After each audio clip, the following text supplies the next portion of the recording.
This is SelfWork, and I'm Dr. Margaret Rutherford. At SelfWork, we'll discuss psychological and emotional issues common in today's world and what to do about them. I'm Dr. Margaret, and SelfWork is a podcast dedicated to you taking just a few minutes today for your own self-work. Hello and welcome to SelfWork. I'm Dr. Margaret Rutherford, a clinical psychologist out of Fayetteville, Arkansas, and I'm on vacation. So this week's episode is a second time around the what, why, when, where, and how of setting boundaries. I actually went back and looked for some of the more popular episodes that happened a long time ago. And I found this one on setting boundaries. Before we go further, let's hear from Athletic Greens.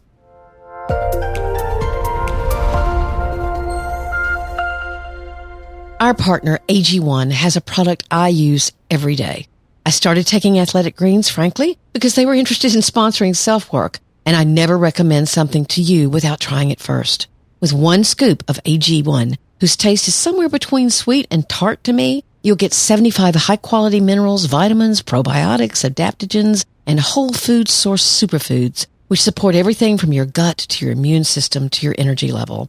I love it because whether I'm home and about to go out for a walk or traveling and about to spend time with friends and family, I can start my day proactively, knowing I'm doing something for my own self-care. If you're like me, self-care can get lost for sure. In fact, its founder, after having severe gut issues, realized he was taking over $100 a day worth of supplements, which had their own very complicated dosage routine, so he created Athletic Greens.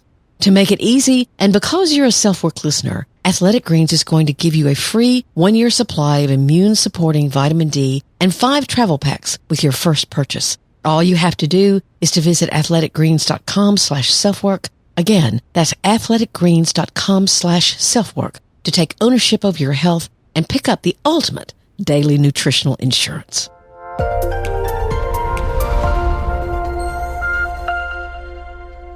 My dad used to say to us as kids, your rights end where someone else's nose begins.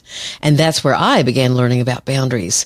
Psychological boundaries are those that define where your own personal limits are as to what is emotionally harmful and what is not harmful to you. And that's unique to every individual. We'll ask these questions. What makes a boundary necessary to voice? Are there understood boundaries? When does a boundary have a positive effect and when does it not? How is a boundary different from a demand, or is it? What is your recourse if a boundary you've set and explained is continuously ignored or blatantly defied? And our listener email has a great question about how a history of an ex with a pornography problem and the underlying deceit can have an effect on future trust and self-confidence. She's asking for help, and what can she do? So let's listen in to this second time around for talking about boundaries.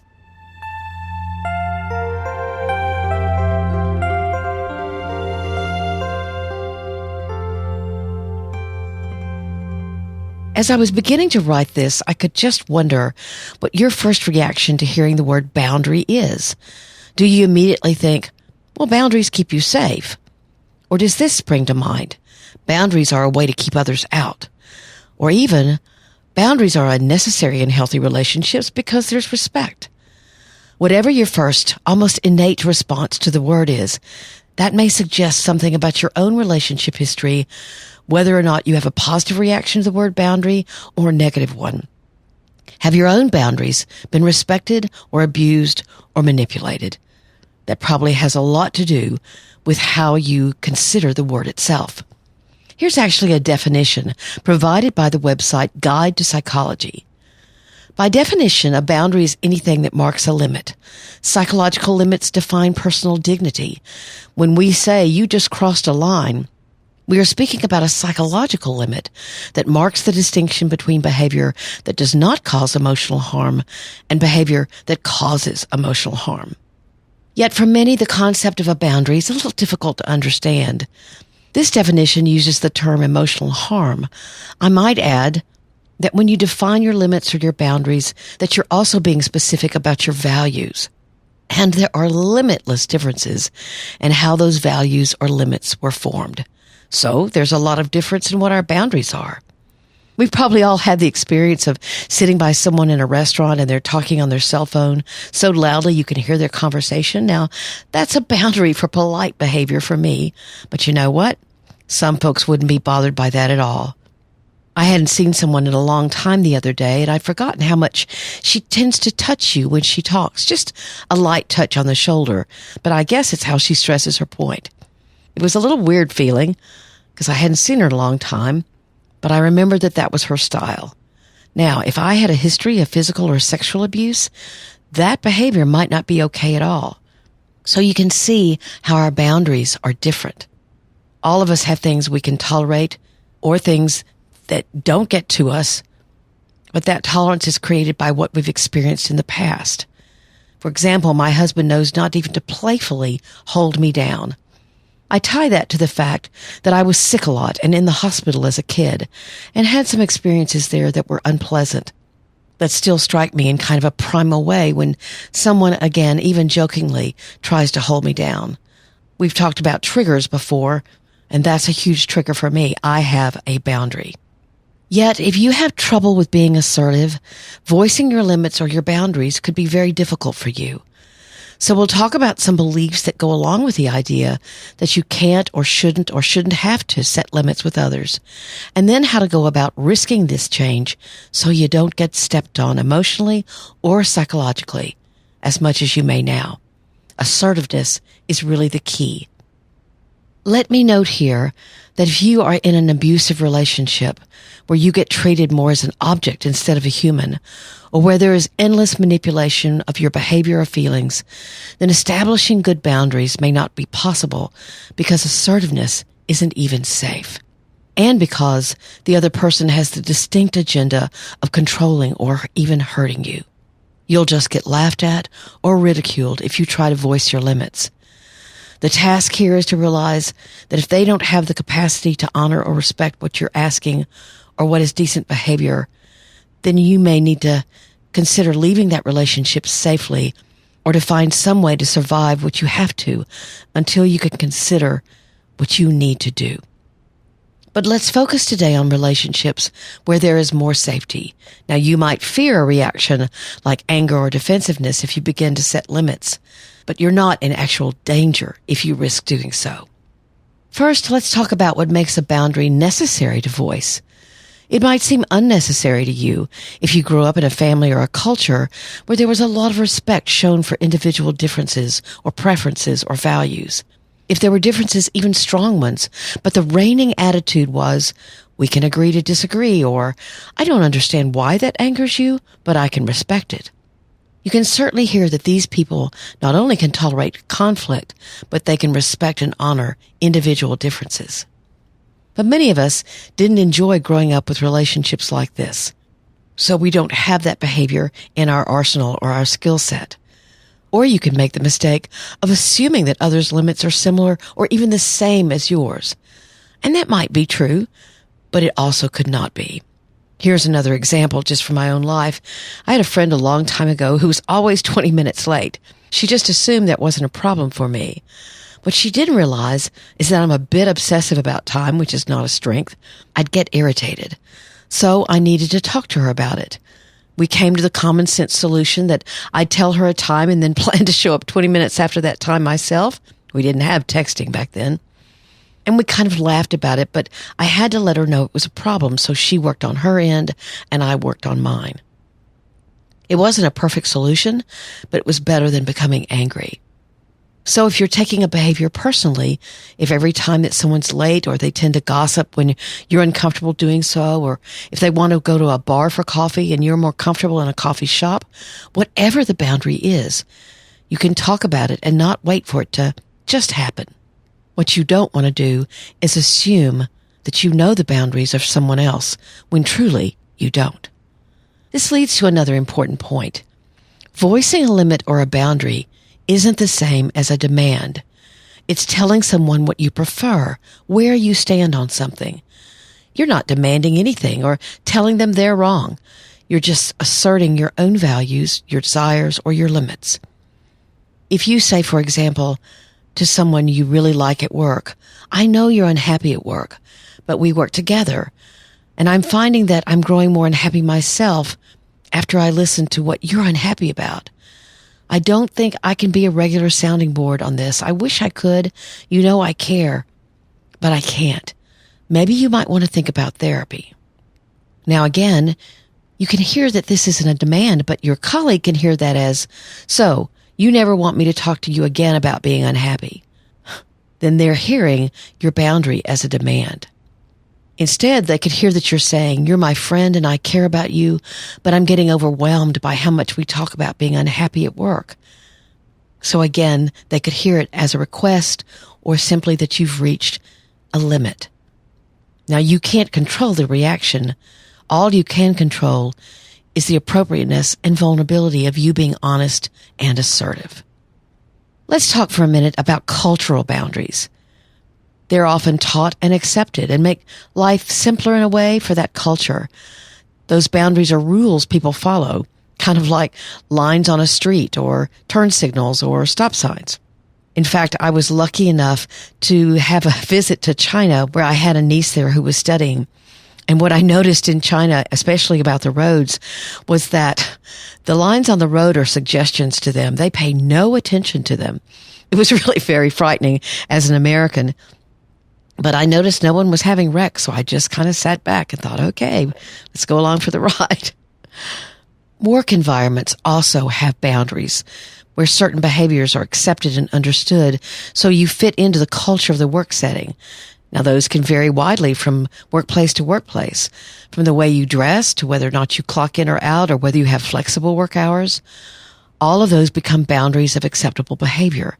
In fact, having very structured boundaries at work is one of the reasons why people can have lots of anxiety or confusion or even highly disorganized behavior away from work, when at work they do fine because the structure there provides them with the rules. Intimate relationships where the boundaries are much more complex and need to be worked out, can be much more difficult to handle and negotiate. What we're doing, in fact, when we meet someone and begin discovering who they are, what makes them tick, what disappoints them, what pleases them, they're giving you information about their limits, whether or not they call it that or not, their values, and you're doing the same thing. From as tangible a thing as how money is handled, to more intangible things, such as what are the boundaries in a long-distance relationship, or what does a commitment really mean, things that have to be worked out. Speaking of financial boundaries, I worked with one couple a long time ago who couldn't agree on whether or not their checking account should be joint or if they should keep their accounts separate. Actually, both sides of the conflict held trust issues. One said, I'm not quite ready to combine my money with yours because my ex cheated me out of a lot of cash. I know you're not them, but it's going to take me a little more time to trust. The other side said, my dad and mom always had a joint account and it worked great for them. It's so much more clear. What's the problem? The latter had come from an environment of trust and respect. The other's experience was not that. What they could tolerate in that moment, what their boundaries were different. You can argue about who's right and who's wrong, or take the difference in those boundaries as quite personal. But if you listen instead to the reasoning of why that boundary, for now at least, needs to be respected, then you can have a really good conversation. What they decided, for instance, to do was to make a financial plan with a schedule structure that honored both the efficiency or clarity of having a joint account, or at least one where they both contributed, but also honored the fear that someone brought into the relationship. You can see that it takes mutual respect and understanding to talk about and assert boundaries. But there are times when these negotiations take place and they don't work. I often find that someone will agree to a limit or a boundary or an expectation, and they're actually not really agreeing. They're acquiescing. They're going along with it. They may not even really be listening very carefully. And that's very different from agreeing to honor a limit. Let's go back to our financial example. Let's say the schedule is agreed upon that in a month, a joint account will be opened and both spouses will give a certain percentage of their income, keeping the rest to spend how they see fit. But the person with the trust issues keeps forgetting to put their money in, or gets a raise and doesn't tell their partner about it, of course, creating their own trust problems. Or the other one starts pushing to let go of the other accounts. These are stupid, and it doesn't make sense to do it this way. Hopefully you can see that either one of them could likely have gone along with or acquiesced to the agreement and really not been so sure that they meant it. You can't acquiesce to a boundary or an agreement or a limit. You have to actually negotiate and assert yourself. Now, actually, sometimes this new boundary is forgotten. Within the last couple of years, for example, my husband asked me to quit kidding him about something. It doesn't matter what it was, but he nicely asked. I realized I'd been crossing a boundary. I apologized and said I'd quit. But I forgot and did it again. I saw the look on his face and I felt terrible. So I apologized again and said this time I'd remember. And so far, knock on wood, I have. Sometimes it takes some effort to change, and new boundaries are forgotten. And so then you need to apologize and renew your commitment. Make sure you're not acquiescing and commit with a sense of understanding and integrity. I want to stop for a second and hear from our sponsor, Magnesium Breakthrough, that has a free product giveaway as well as 10% off your order in this month of October.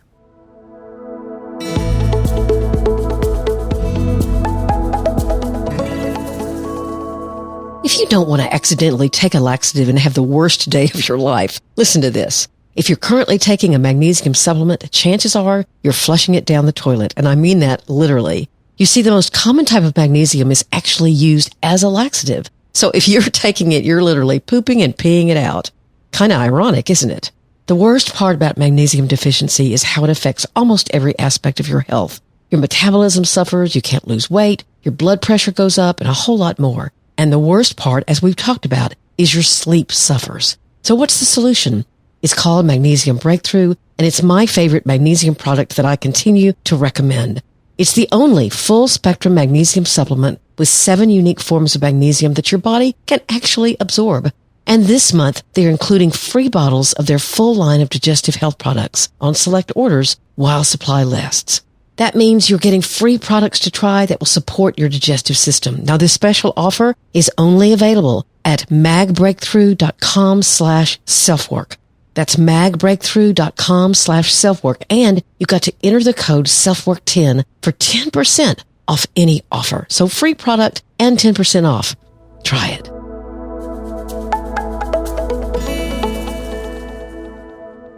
Now we're back. But what is your recourse if a boundary you've set and explained is continuously ignored or blatantly defied? I hear about this a lot with people who are in relationship with someone who has certain personality disorder features, as in borderline or narcissistic or even histrionic personality disorder, or people with addictions. These are folks who lack the empathy that's needed to hear a boundary and respect it. So it can be very difficult. Now, there are books written on how to steer clear of the emotional vortex of blame and manipulation that can be part of those personal relationships. The key is to stay as rational as possible, to not dive into your own emotions. Al-Anon, which is the support organization for people who are in relationship with alcoholics, Al-Anon calls it detaching with love. So instead, basically, of getting angry about the boundary not being respected, you act very rationally and stay in your head so that you don't get emotional and fuel the conflict. Here's another example from my practice. I was working with a woman years ago whose aging mother had addictions, both smoking and alcohol. But my client would arrive once a month to clean and help out, and her mom would demand that she go buy more cigarettes and booze. Out of wanting to avoid a major blow-up, my client would then go get them. Now, my client also had terrible asthma, so the smoking was a huge personal problem for her as well. In our work together, she began setting the boundaries on what she would do for her mom while there and what she wouldn't do. Buying alcohol and cigarettes were going to be off the to-do list, and she needed to explain this to her mother very clearly. And actually, there was a second boundary. If her mom wanted her to come and help, which she did, the mom would also agree to only smoke outside. My client stated all of this clearly and without animosity. The mom listened, kind of scowled, and then promptly forgot and did what she always did. So my client simply said calmly, "I'll be back next month, but you know our agreement." And then she kissed her mom on the forehead and left. By the way, my client's brother actually lived with the mom, so she wasn't abandoning her, like there wouldn't be anyone there for her. If she had, we might have had to do another kind of agreement. Sure enough, the next month, her mom didn't ask for cigarettes or alcohol, and they had a decent visit, but she did smoke inside. So my client, again, somewhat cheerfully, would leave when that would happen and come back a bit later saying to her mom, "Mom, you know the rules. I'm not going to be in the room with you when you're smoking. And I need to get a lot done. So if you wouldn't mind going outside, I'd appreciate it." But then she would go on and leave. Sometimes the boundary needs reinforcing from time to time. This may sound to you parents somewhat like the way you treated your child, and it is that way. But we're not doing it in an authoritarian way. We're doing it in a friendly, supportive way, but we're also being assertive about our boundaries being understood and respected. Now, what this actually did was that she and her mom could enjoy some time available to both of them. And her mom actually became more accustomed to having her daughter sit and visit with her, which she thoroughly enjoyed. But my client simply had to get more assertive. So let's recap a little. First of all, don't make an assumption that you know the boundaries of others or they know yours. You may have to voice them. And voicing a limit or a boundary is not a demand. Now, the recipient of that boundary may call it that, and you can't control that, but you can try to help them hear that you're just asserting a boundary or a limit. There are many cultural boundaries, whether they're in a church or a religion, whether they're in just the region where you live, or you have work boundaries. And these kind of boundaries actually help us follow the same rules so that things are more orderly and organized. But then personal lives are much more complex than that. And a lot of times boundaries need to be worked out.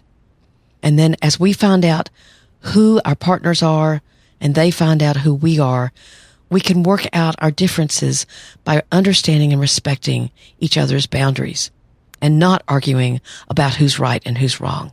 And the last point is acquiescence is not agreeing to anything. So don't acquiesce, affirm, and enjoy a relationship where each other's boundaries are respected.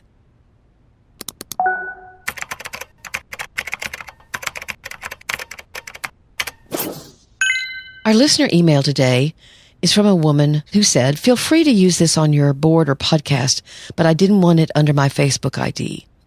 My ex-husband came forward to me the day before our second child was born and told me he had a porn addiction. At that point, we'd been together 8 years and he had lied and hidden it the entire time. He didn't seek the kind of help where I feel like he would honestly ever be healed. He simply told me that God had taken that desire away from him. Fast forward 10 years, I ended up leaving him because his behavior did not stop. Now I'm in a new relationship, but I'm just discovering how deeply wounded I am from my ex's lies and hiding. I have terrible trust issues as well as poor self-confidence.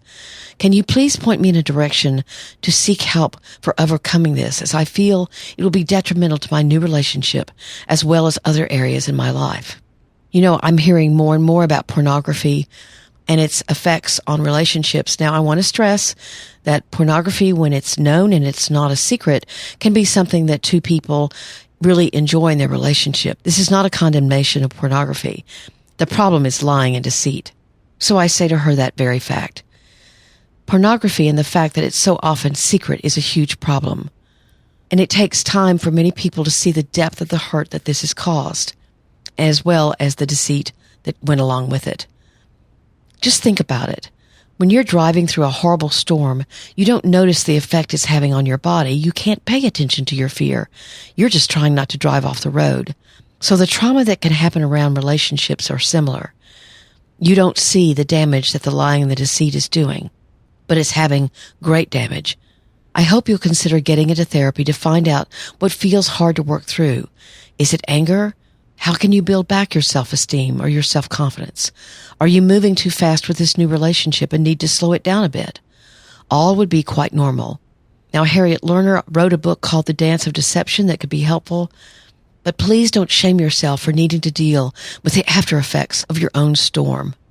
Those feelings were waiting for you until the relationship was over. Talk to your partner about it. Let them know you need a little more time to work on yourself, that you don't want to take it personally. In fact, this is sort of a boundary, isn't it? You're telling them that you need a little time to work through this damage. Good luck to you, and take care.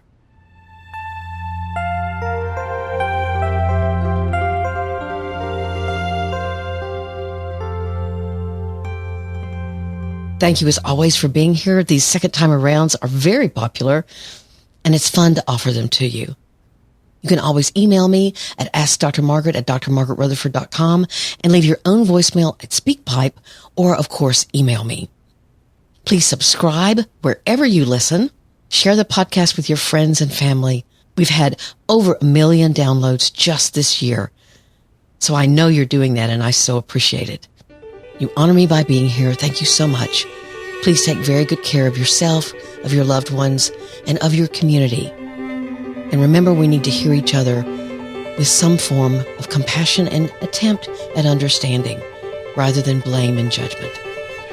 I'm Dr. Margaret, and this has been SelfWork.